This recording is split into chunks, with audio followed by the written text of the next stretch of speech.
Welcome back. So this video is going to be focused on fasting.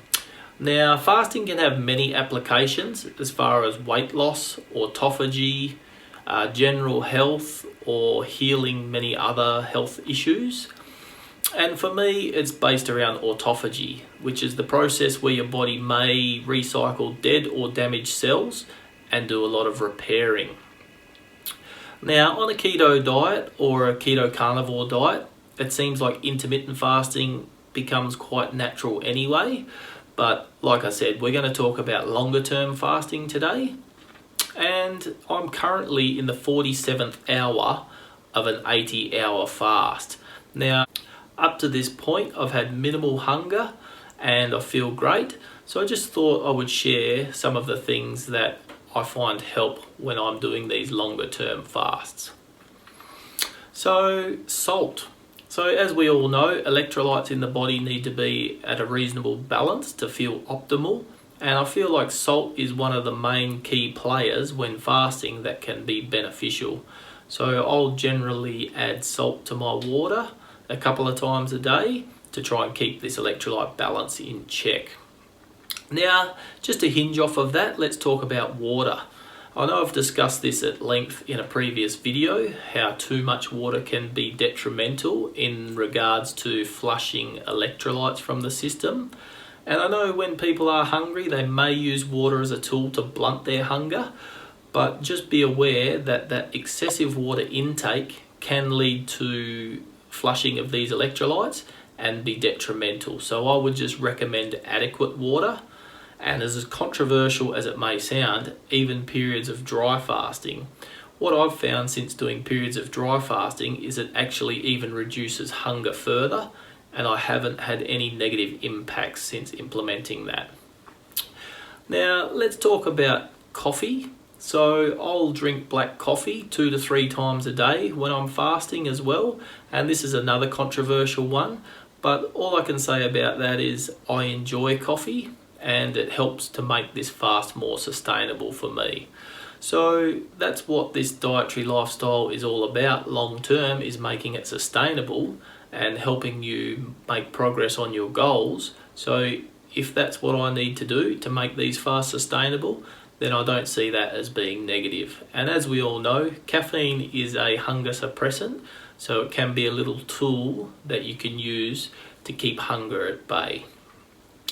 Now let's talk about staying busy. If you can stay busy in your fasting period, then once again it's going to distract your mind from the hunger or distract your mind from thinking about food, and that's also going to make the fasting period a lot easier. So I always recommend that you should try and stay busy. Now, also in conjunction with staying busy is exercise. Once again, exercise is a hunger suppressant, and if it's something that you do anyway, I don't see any reason to restrict that exercise, because even the leanest of marathon runners have 30,000 calories of fat on their body. So if you're a fat adapted person or even ketogenic, then you've got plenty of fat stores typically, and the fasting period won't have a negative impact.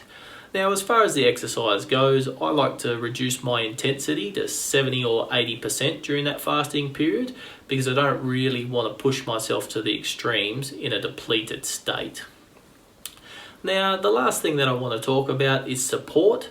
If you have a group of like-minded people around you in this fasting time that are also joining in, then that makes it a lot easier to sustain the fast and potentially can be a great tool to help you push a little bit further.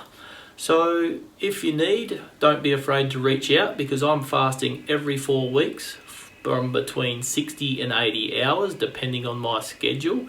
And at the moment, I've currently got 10 people in the support group, and they're all doing various fasts which suit their lifestyle. But it's great to have that network of support to bounce off of.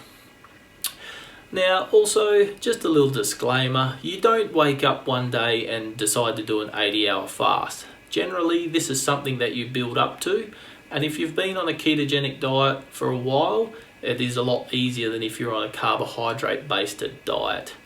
Now for me, I started out intermittent fasting with a 24-hour fast on the carbohydrate based diet, and then as I've gravitated towards a keto and a keto carnivore approach, I've actually managed to stretch that out to 5 days at one point. But for me, the comfortable spot is between 60 and 80 hours now. And like I said, it's all about what's sustainable for you, what's enjoyable for you, and what helps you reach your goals. So if fasting's something that you're thinking about implementing, just try that 24 hours to start with, and then slowly and gradually stretch it out as you feel fit.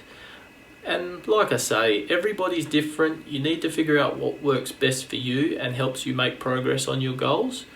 But hopefully this little insight may help somebody in their fasting journey. So if there's any questions, don't be afraid to leave a comment, because I'll be more than happy to share the experience that I've learnt over this time. And that's pretty much it. 33 hours to go on my fast. I feel great. I've had no hunger and it's all good. So thanks for watching, and I'll see you on the next video.